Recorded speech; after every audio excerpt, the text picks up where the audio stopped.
The hum of the engines was steady, comforting, like a heartbeat echoing through the cabin. Outside, the world was a sea of white clouds beneath a blazing midday sky. Passengers chatted softly, flipping through magazines, sipping coffee, drifting between boredom and sleep. Among them sat Elena Hart, seat 14A, her short brown hair tucked behind her ear, a worn leather journal open in her lap. To everyone else, she looked ordinary, just another traveler returning home. But inside her, there was a storm that never really ended.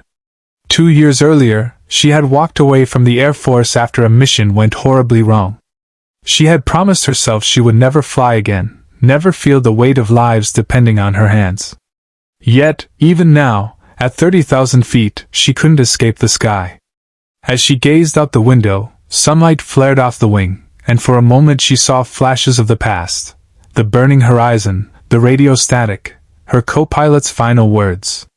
She blinked it away, whispering, "Not now."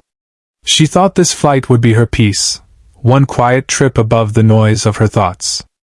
But fate had other plans. "Ladies and gentlemen, this is your captain speaking." The calm voice cut through the low murmur of the cabin. Then it wavered, trembled. "If there are any trained pilots on board, please come forward immediately." Every head lifted. Confused faces turned to one another, whispers rising like sparks. A flight attendant dropped her tray, glass shattering across the aisle. Elena froze. Her breath caught. She looked up, eyes wide. The captain's voice came again, more desperate now. "We've had a critical systems failure. I repeat, if anyone here is a pilot, we need help." Her pulse quickened, pounding in her ears. She closed her journal. For a moment she stayed still, fighting the instinct clawing its way up, the part of her that couldn't just sit by. "No," she whispered to herself. "You don't fly anymore." But then came the sound, a child crying 2 rows behind, a man's shaky prayer, a woman gripping her husband's arm. Fear was spreading like smoke. Elena's heart twisted. She took a deep breath and stood. Heads turned. Murmurs followed her as she walked down the aisle.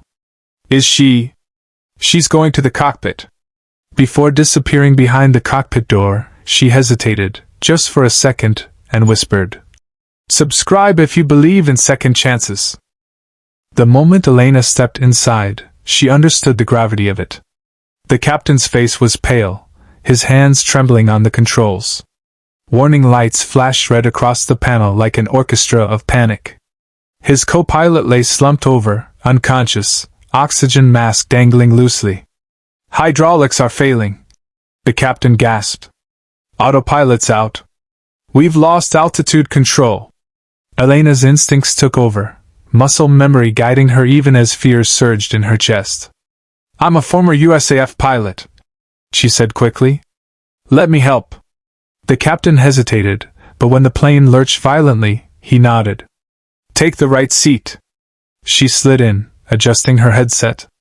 The controls were heavier than she remembered, the vibrations intense, like the jet itself was fighting back. "We're in a thunderstorm cell," he said. "We need to stabilize before the engines flame out." Outside, lightning tore across the clouds, brilliant, blinding flashes illuminating chaos. Elena's hands gripped the yoke, her mind sharp now. "I've got it," she said firmly. The storm roared, but for the first time in years, her heart didn't run from it. She faced it head-on. The aircraft shook violently, oxygen masks dropping from above, passengers screaming. Elena tuned it all out, her focus narrowing to the dials, gauges, and trembling horizon. "Power fluctuating," she called out. "Left engine unstable." The captain nodded, voice tight. "Fuel's leaking." "Then we glide," she answered.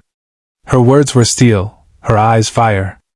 Outside, the world was fury, black clouds twisting, lightning slashing across the sky. Yet inside, Elena found calm she hadn't felt in years. Every adjustment, every correction felt familiar, like a language she thought she'd forgotten. "You used to love this," a voice whispered inside her. "You used to believe the sky was yours." Her jaw tightened. "Not love," she muttered. "Duty." But as the storm raged, she realized maybe both were true. The captain's strength was fading. "You're better than me right now," he said hoarsely. "It's your plane." Elena hesitated, then nodded. "Copy that." For the first time in years, she was back in command, not for glory, not for orders, but for survival. Hours felt like minutes. The storm slowly began to thin, revealing a fractured patch of light through the clouds. Elena's arms ached, her nerves burned, but she refused to give in. "There," she breathed, spotting something far below, a strip of concrete gleaming through the mist. "Runway in sight!" she called out. "Emergency beacon, coastal airbase." The captain managed a weak smile. "You're really doing it." She didn't answer. Her mind was locked in. Every second mattered. Crosswinds slammed the plane as she descended, alarms still shrieking. The cabin behind her was silent except for prayers and sobs. "Hold tight," she muttered. The ground rushed up fast. The wheels hit hard, once, twice, bouncing with brutal force before gripping the asphalt. The aircraft skidded, veering left, smoke pouring from the brakes. Elena fought the controls until finally, the plane slowed, stopped. Silence. Then cheers. Applause. Cries of relief. Elena sat frozen, tears brimming in her eyes. "You did it," the captain whispered. "You saved them all." When Elena stepped out of the cockpit, the cabin erupted. Passengers rose to their feet, clapping, crying, some whispering her name like a prayer. A little boy ran up and hugged her leg. "You saved us," he said softly. Elena smiled, her throat tight. "We saved each other," she replied. Outside, the storm was breaking apart, sunlight piercing through the clouds, washing the runway in gold. Reporters, emergency crews, flashing lights, all a blur. But Elena wasn't looking for cameras. She was looking at the sky. For years she'd avoided it, haunted by guilt. But now, it felt like home again. The same sky that once broke her had given her a second chance. "I thought I'd lost myself," she whispered. "Turns out, I just had to fly again." As she walked down the steps, the wind caught her hair, sunlight in her eyes. Peace, real peace, finally found her. And high above, the sky stretched endlessly, forgiving, free, and full of grace.